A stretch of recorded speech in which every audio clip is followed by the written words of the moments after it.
Thank you for joining us on the Overcomers Overcoming podcast series, where we profile those who have overcome or those who are in the process of overcoming any life topic.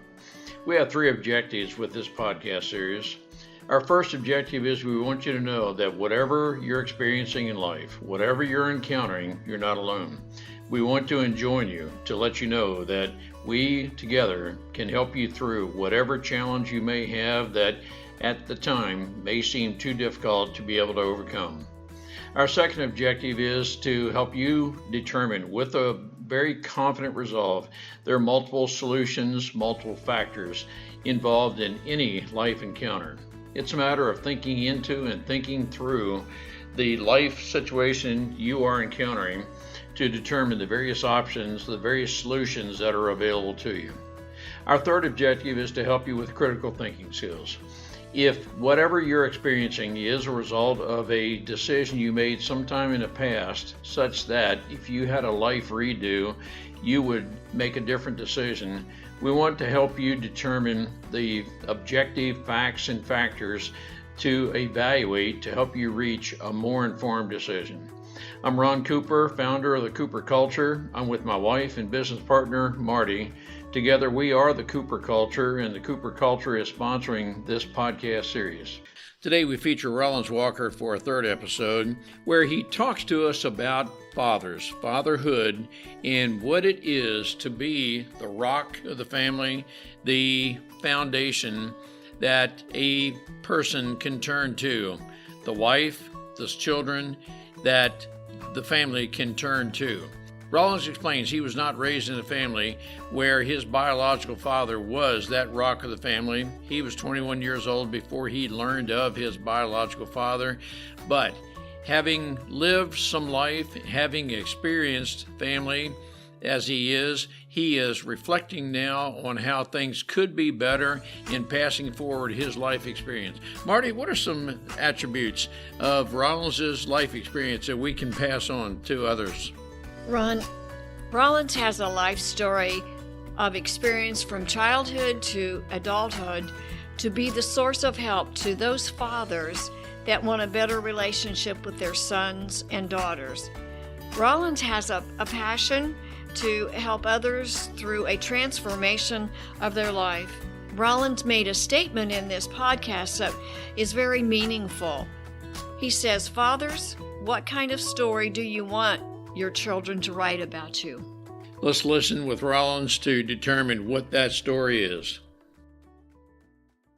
Rollins, thank you so much for joining us for the third episode. You are a very inspiring person. You have come from the hood and you have experienced a lot of things in life, but you have chosen to be a chain breaker, that you are the kind of person who was able to think through, think into, I call it, it's an aspect of critical thinking, but of the things you had experienced in the neighborhood and culture and so forth, you were able to think into some of the ways of life that you knew inherently would not turn out well. So you chose a different direction. But today, Rollins, let's talk about being a father, a man, being the rock of the family, so to speak, that you did not know your biological dad until you were 21 years old. So he was not involved in your life, but Mr. Bales, a mentor and a stepdad, I say stepdad, a person who functioned as your father, you took him on and called him father, and by your wording, you still call him father, but you chose not to follow that route. That is, you chose to be the man of the house, the rock of the family.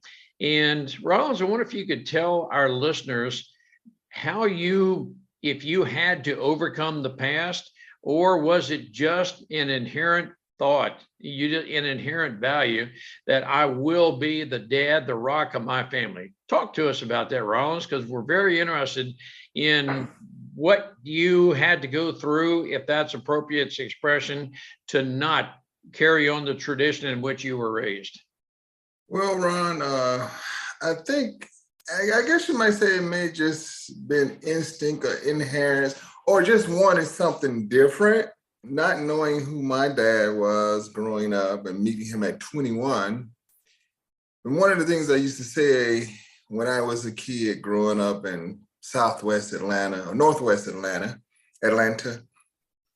and walking around and looking at my friends that had dads in the household, I would tell myself, even when I was eighth and ninth, 10th grade, and probably before that, if I ever brought children into this world, I would be a part of their life and, make sure I had a hand in rearing them and just being there for them and taking on that responsibility.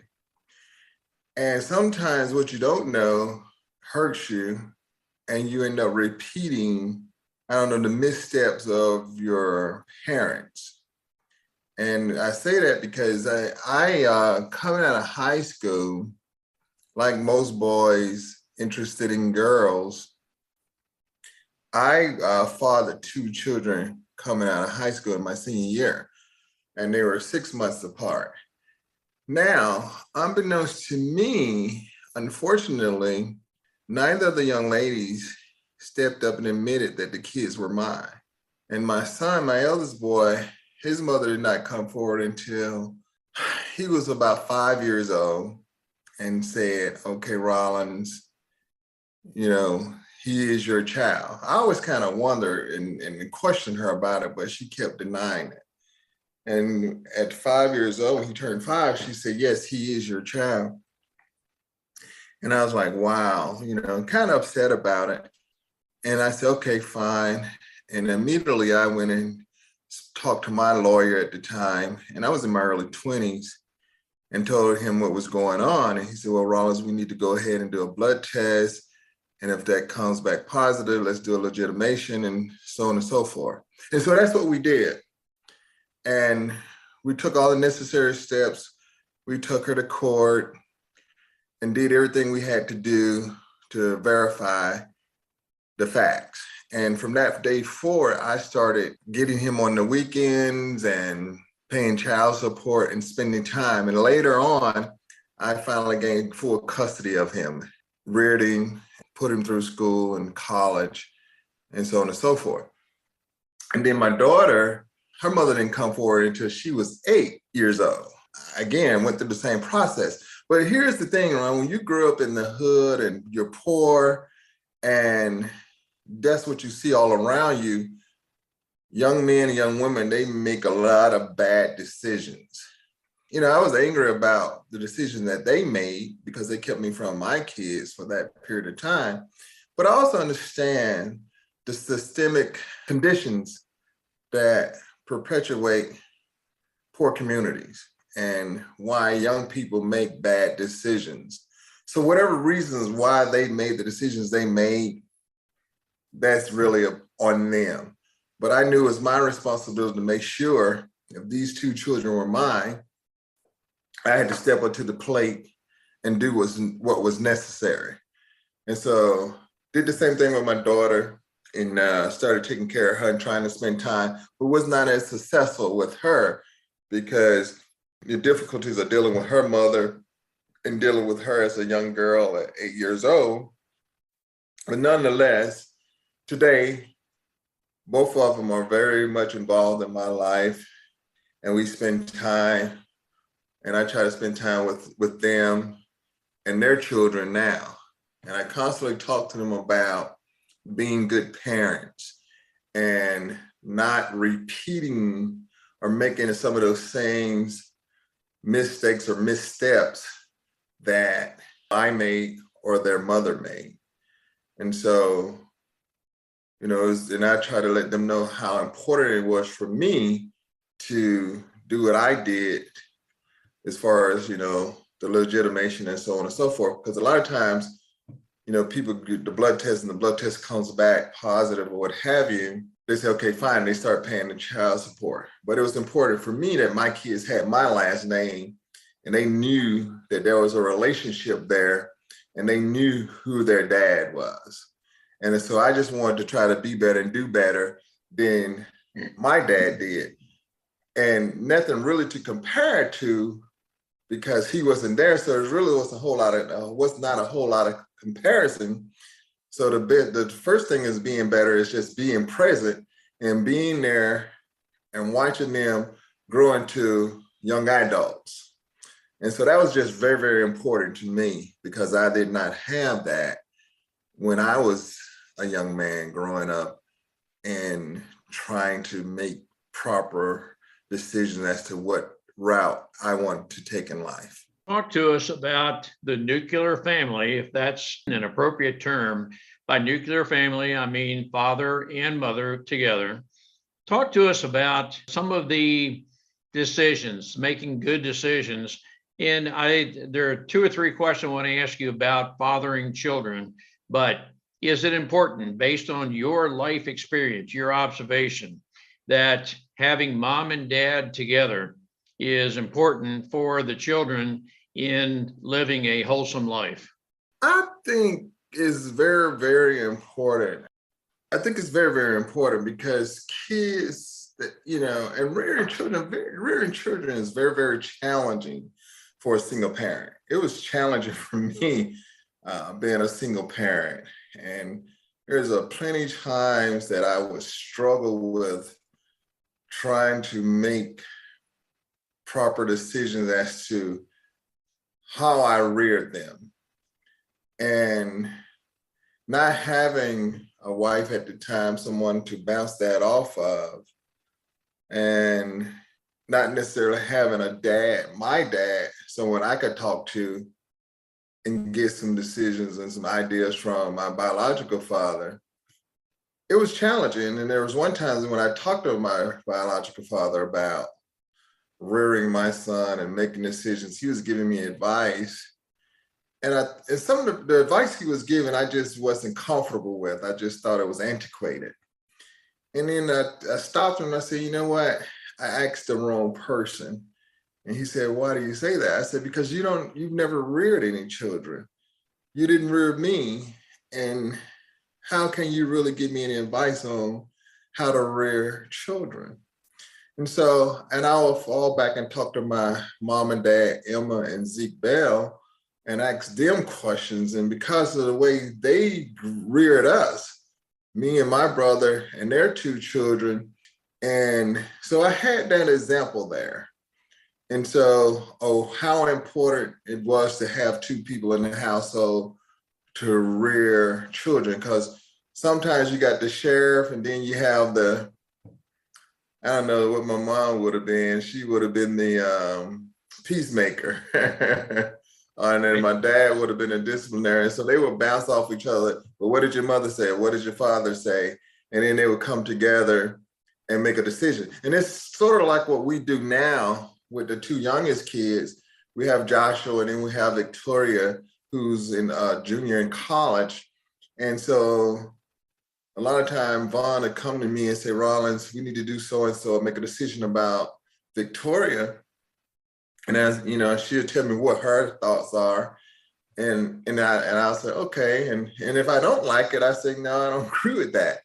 And we continue to discuss it till we come to, I don't know, I don't like to say a compromise, but a proper decision that works for both of us. Mm-hmm. So, and for a long time, I didn't want any more children because I was like, the hell with raising children is too hard. It's too challenging. It's just too much. And when me and Vaughn got married, she wanted to have a child and wanted us to have children together. And I was like, no, no, we got these teenagers. Let's deal with that. And so I think, being a single parent for a long time and not having my father around, I think it kind of ruined me as to wanting to have other children. And I think had I had my spouse or a spouse when I was rearing my children, I think I probably would have been even a better father. I think I was a good father, but I think I would have been an even better father because I had that female instinct there to help guide and, because like I said before, I'm a disciplinarian. And sometimes you can't always just concentrate on the discipline. you got to have the other balance, the other side.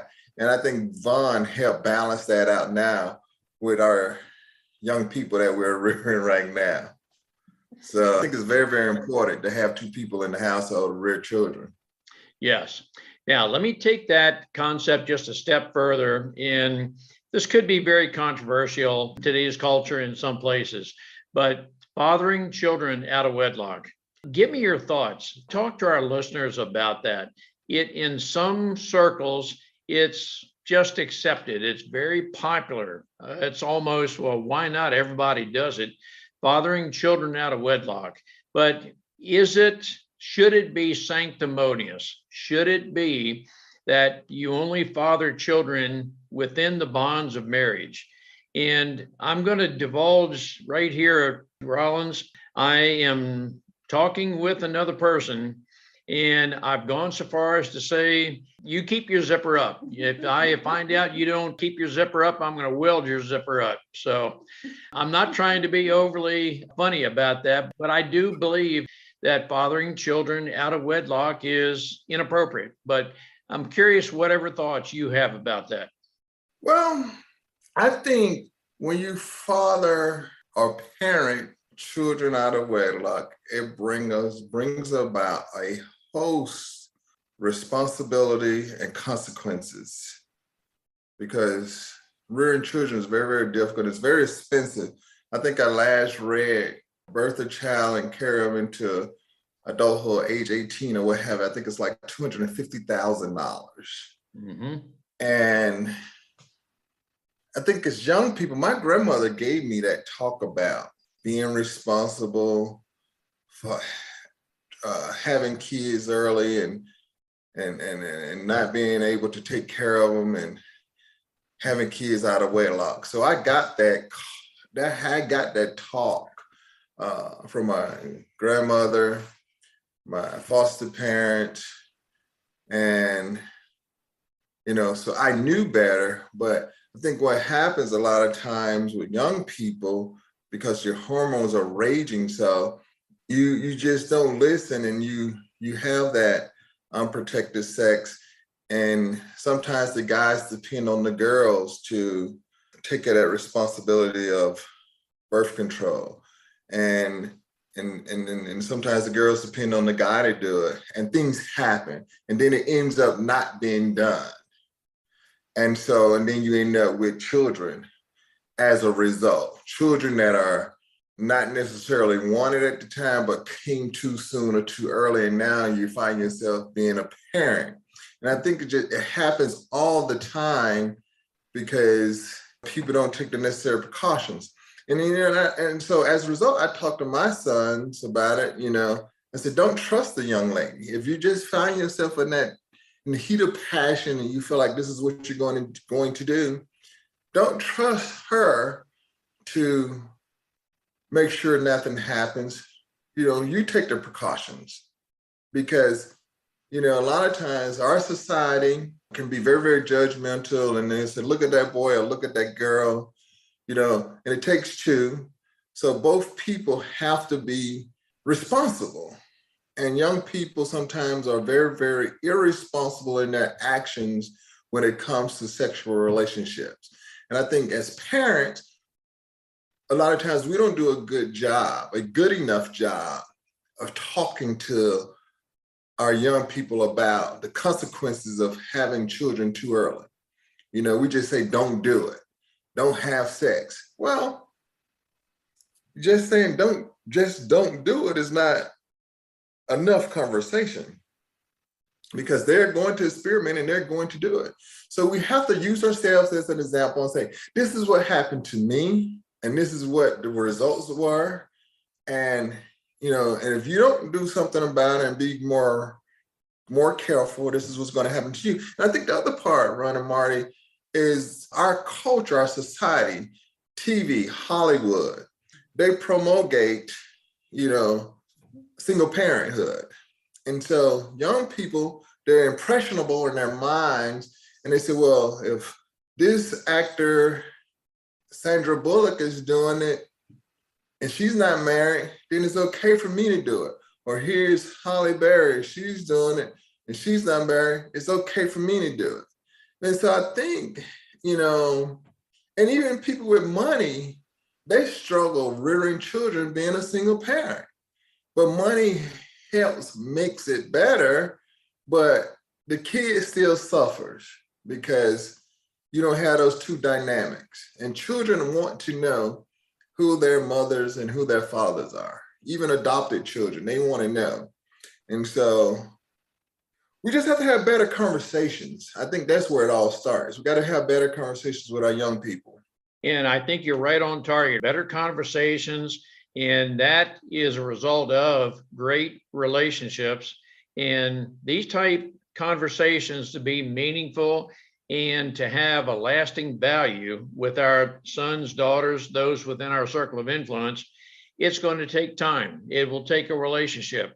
It's not something that it's a 2-minute passing discussion and something to the effect, you better not, and you, and so forth. Those kind of things, I think we can say don't work and can be a real turnoff to some of us. And so being a parent, I say to everybody, is a 24-hour a day job. You never cease being a parent. Marty and I have a 51-year-old daughter, and we are still her parent. I remind her of that periodically. It's just obviously the way I parent a 51-year-old is different than the way I would parent a 13-year-old, but still, I'm your dad. There's one thing I know from life experience that our children need to know: there is a rock in the family I can turn to, my dad. And I know I'll get wisdom. I know he'll take time. I know he'll be with me, walk with me, stand beside me. He'll do whatever I need to have done. I picture you being that kind of person, Rollins, and I'm not trying to patronize you in any way, but I do think that based on the relationships you have had in your past, you saw those who did not have a good functional family, and you saw those who did, and you chose to go the way of the functional family, and we want to applaud you for that. I'm curious how you would address anyone who's listening now, who's at a point of, my family is dysfunctional, as I'm hearing you describe a dysfunctional family, but I do want to be the man of the family, but I have not had that example. How do I be the man of the family that I don't have yet, but I want to be around somebody who can tell me how to be that man of the family? Can you address that person and roll into that some of your life experience? You have to seek out those people that you respect and admire, who seem to be doing the things that you think that are right when it comes to rearing children, because there are role models out there. And if you find yourself to be in that situation where you've fathered a child or mothered a child out of wedlock, you got to just grab hold of the wheel and try to be the best person or the best parent you can be, and seek out those role models that can help you along the way. And, and they're out there. And I think sometimes people, when that happens, the shame, our society, like you said earlier, our society has presented this imagery that it's okay, and it really is not okay. It's okay if you have a child and they celebrate it, out of wedlock and no father around, and single mothers are doing their thing, and I don't need a man, and so on and so forth. We've gotten so far removed from just parenting and households with a mother and a father in it. And the traditional household has just changed so much in our society. And so I think people have to decide what kind of lifestyle they want for their children, because it's no longer about you. And that's what it was for me. What kind of lifestyle do I want for my children, and what kind of story do I want them to write?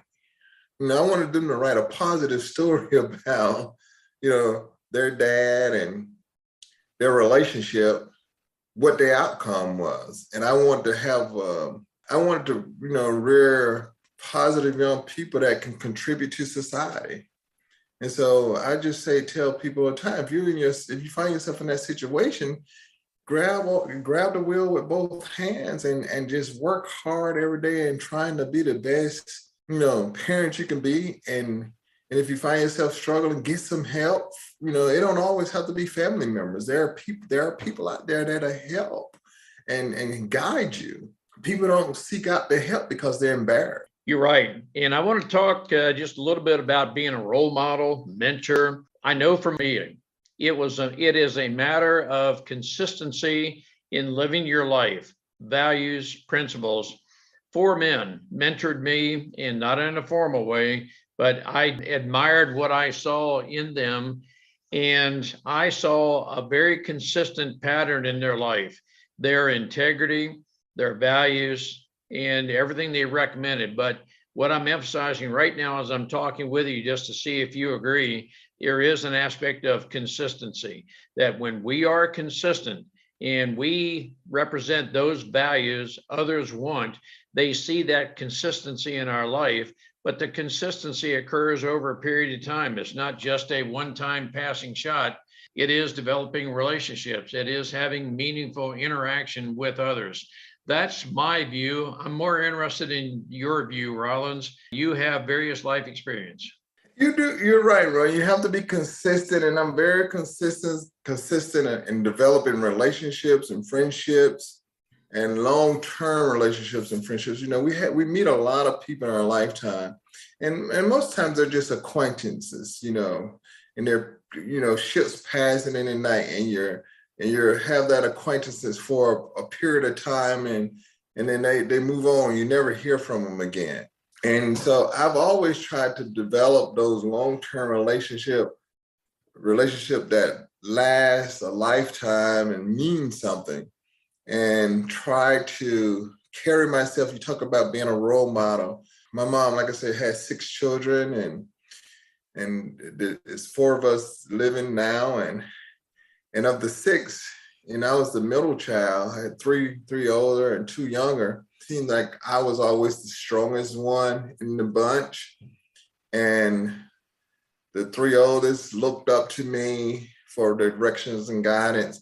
And the youngest ones also looked up to me for direction and guidance. And not that I wanted that, it just happened that way. For whatever reason, man, I guess they saw what I was doing in my life and they admired it. They never really said it, but people don't come to you advice just haphazardly just because.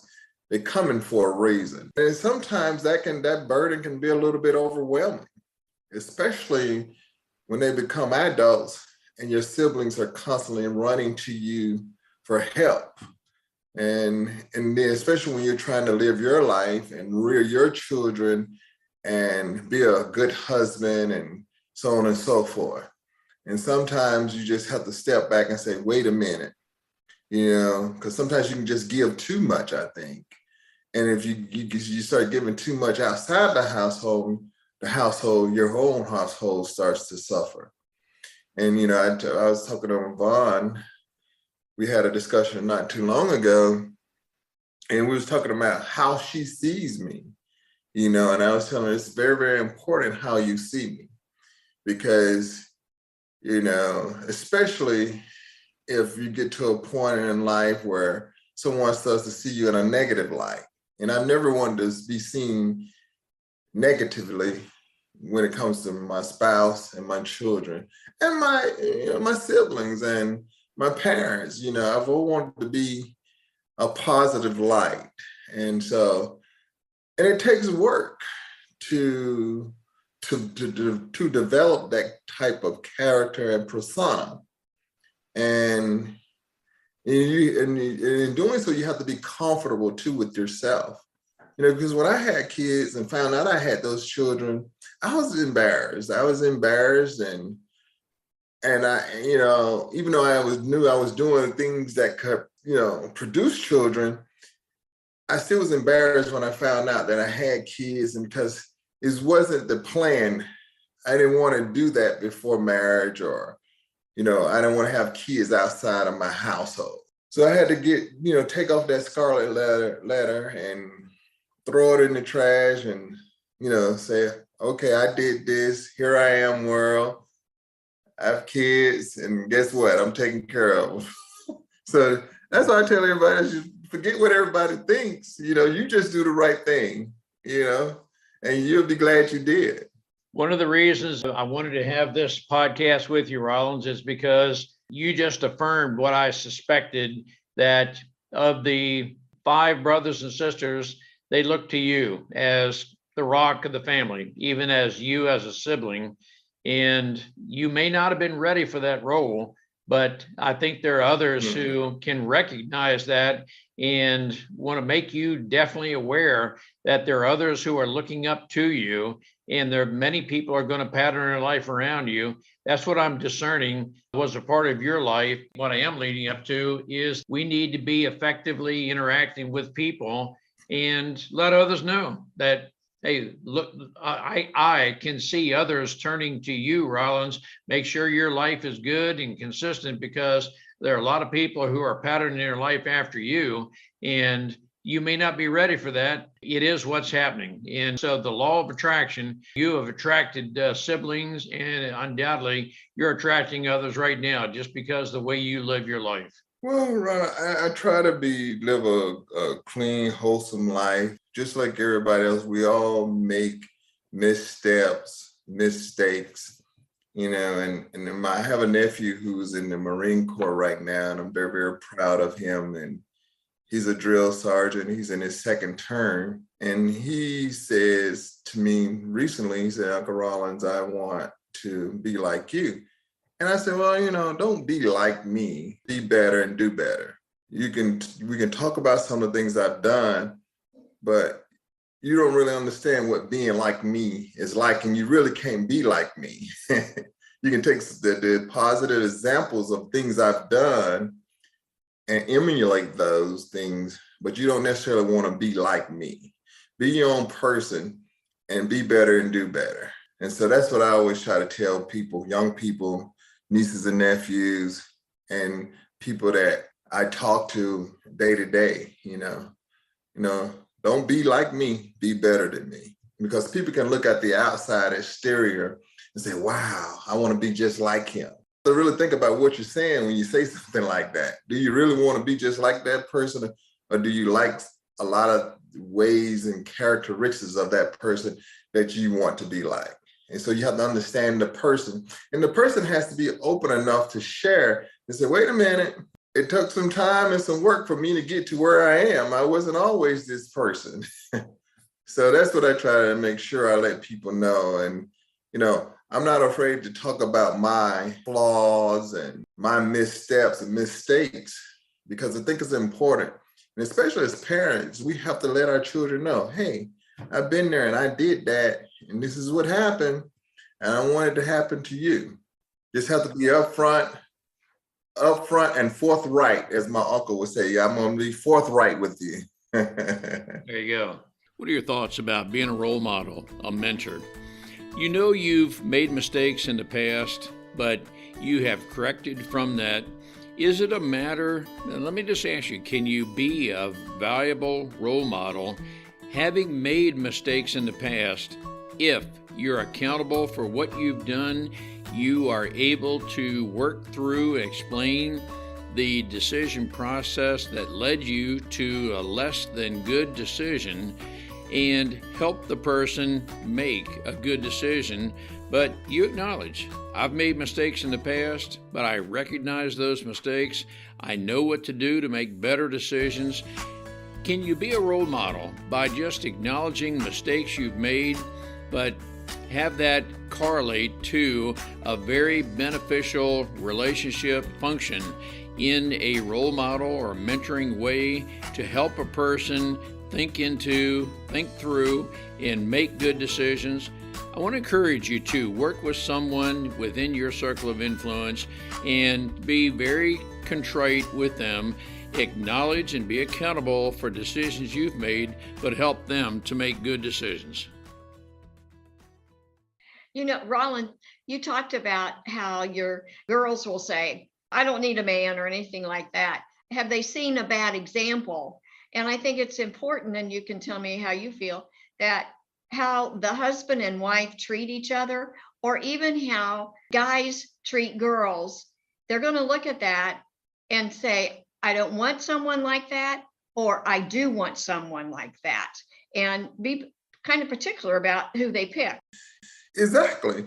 You know, our baby girl, she talks to Vaughn about what she thinks she might want in a young man at some point, and she'll talk about my characteristics, and Vaughn will share those with me from time to time, and even Victoria will share it with me sometimes. Say, Rollins, they're just not like you, or they don't do this, or they don't do that. And I say, well, you know, young people have to grow into their manhood.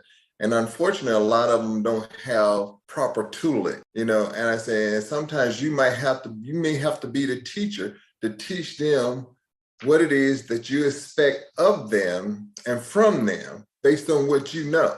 And I think again, going back to our culture and our society and what people see in Hollywood and on television, they see so many women out there on television, single parents.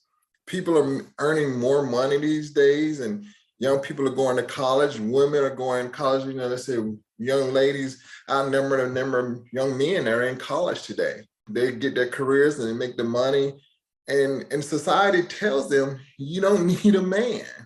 But that's not how society functions. You look at the animal kingdom, there's a man and there's a woman and there's the children. And so we have to get back to those basic fundamentals and teaching.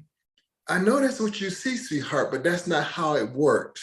And so if the young women don't require anything of the young men, if they don't know and they haven't been taught properly, they're not going to do anything. So we as parents and adults, those of us that's gone down that road, we have to pull those young people by the coattail and say, wait a minute, you can't do that. You shouldn't do that.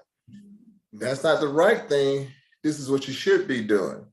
And so we have to step up to the plate and put ourselves out there and try to help young people make better choices.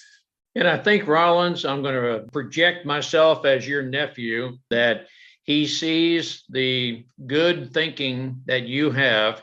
He sees your values, and he says, I want to be like Uncle Rollins, but he sees the positive in you. He sees you are a good thinker, and we're going to think through this. I'm going to take the time to work with you, stand beside you, walk with you, and together we can do this.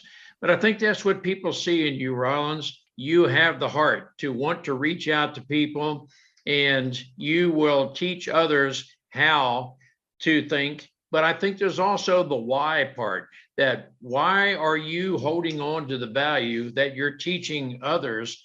And when you hold on to that why, you have the greater reason, the benefit of the why, and the consequences are included in that this is the best decision you can make. Now, you're responsible for whatever decision you do make, but I want to help you make that good decision, because here's everything of the why involved in it, and all the factors that you have considered to make the decision you do. I'm just guessing that's just one of the many attributes your nephew sees in you. So that's the rock that I see you representing in your family. Well, you know, I'm always flattered when somebody, some young person or older person or whomever, if they see something that in me that they recognize as positive, is always flattering. And that's one of the things me and Vaughn try to do for our girls, you know, with Sydney being here at the house in Victoria. And then we have Joshua that's getting ready to go to college. You know, we try not to, you know, when we having disputes, you know, we try not to have those disputes in front of the girls. We try to make sure we're coming from a place of love. And that's one of the things I always talk about to Vaughn. And sometimes I might not be so nice about some things. And she said, now, Rollins, you're not coming from a place of love. You always say you got to come from a place of love. So are you coming from a place of love right now? And sometimes I don't want to hear that.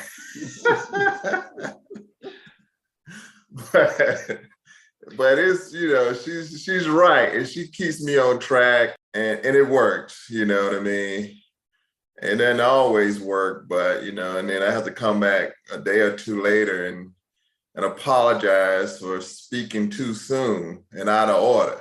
So, you have to learn and grow, and you have to want to be better and do better. And that's what I tell people, is only going to work if that's what you really want. And it takes a lot of practice and hard work. It's just not going to happen by osmosis. You got to put the work in. And if you do the work, I promise you'll get the results you're looking for. Very well said. Rollins, I want to ask you, what would you say to the father that's out there that has not had a relationship with their children? They left, but yet they want to reunite with their children. How would they do it? What advice would you give them?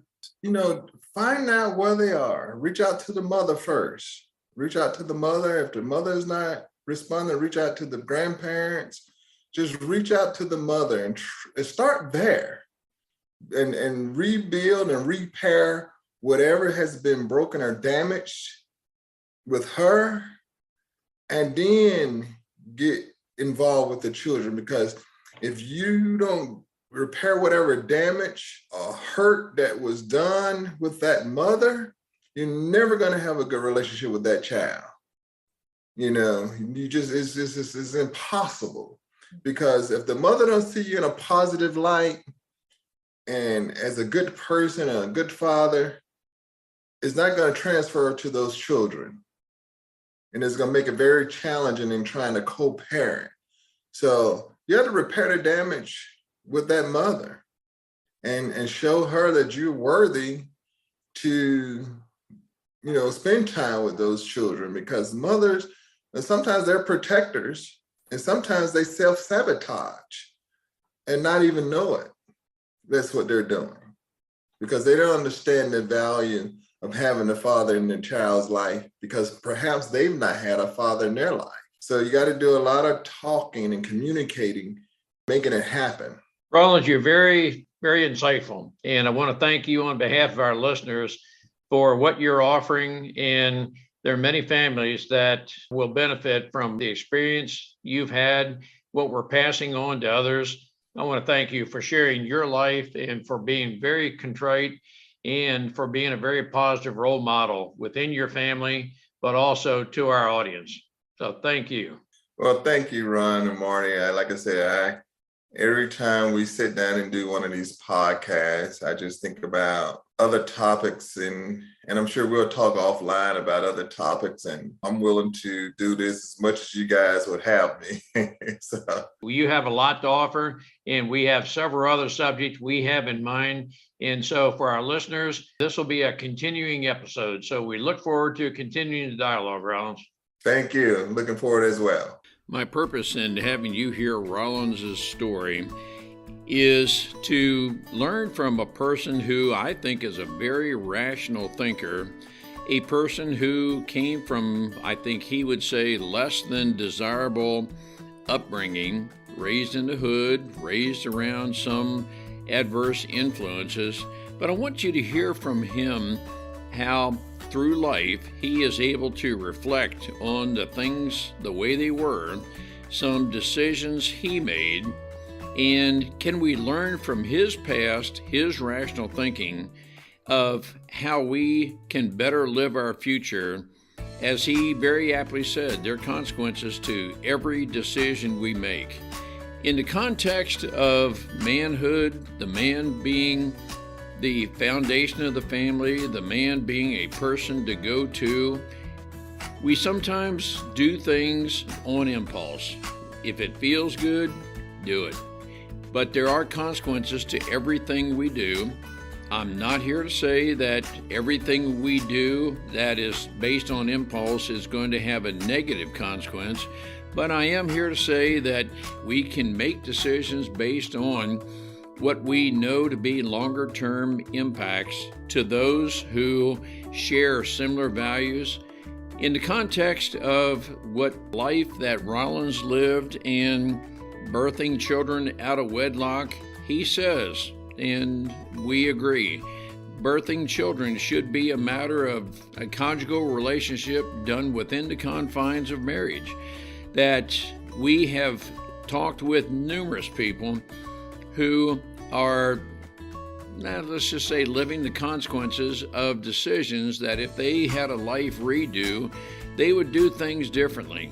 Marty and I know, based on Scripture, and we are faith-based, and we will not make any apologies for that, that God's design for family is abstinence, that marriage is designed to be a commitment for life, and that raising children is designed to be God's way of procreation, and man and woman each have a role in that. I'm not here to say that every woman, every man has got to follow some prescribed pattern, but I am here to say that the nuclear family is comprised of one man, one woman, and together they raise children, and together they know that parenting is a 24-hour-a-day responsibility, and we move forward with that.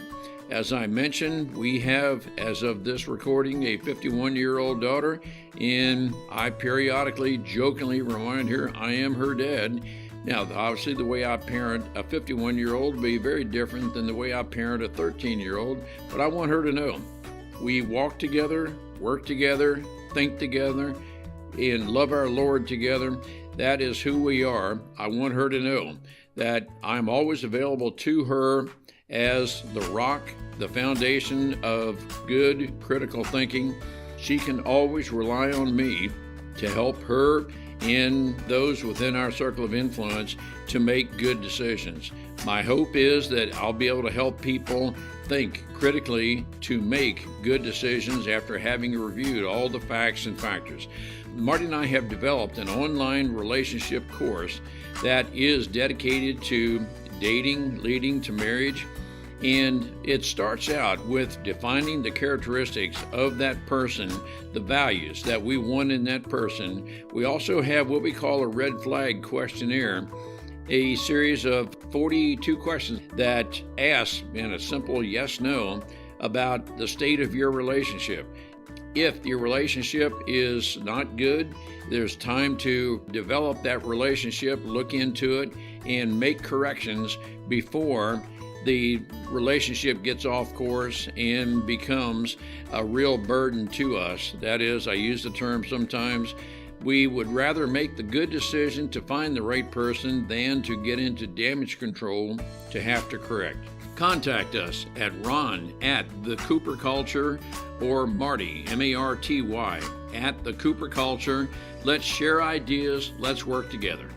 I want to encourage us to work together. Let's share ideas. Can men be the person that is God's design to be in the family? I am not in any form or fashion saying that we men should be a tyrant. We lead with a dictator's firm fist. Nothing like that. But rather, we're always engaged. We're always correcting. We're always working with. We're always learning together. We always are of the mindset, I'll walk with you, beside you, together. We'll make it through whatever it is we're doing. For the ladies who are listening to this podcast, I want to encourage you to work with the man in your life, to work with the son, whomever it may be, that together we can be the men that we were designed to be. And again, I'm not in any form or fashion saying that men are better than or in any way better than women. There's nothing in what I'm saying that at all, but rather we work together in knowing our spiritual gifts, knowing our personality, knowing how we function best, but together. Together, we will make it through. Together, we'll work together, and we'll make the best of life, because I sincerely believe the best is yet to come, and we'll overcome. We'll work through any challenge that we are facing at the moment, but together we will overcome and achieve the very best in our life. Let's work together, let's share, and let us know what has worked, how we can work together to possibly correct anything of the past, but what is going well for you, let's share that and share it with others. We look forward to working with you.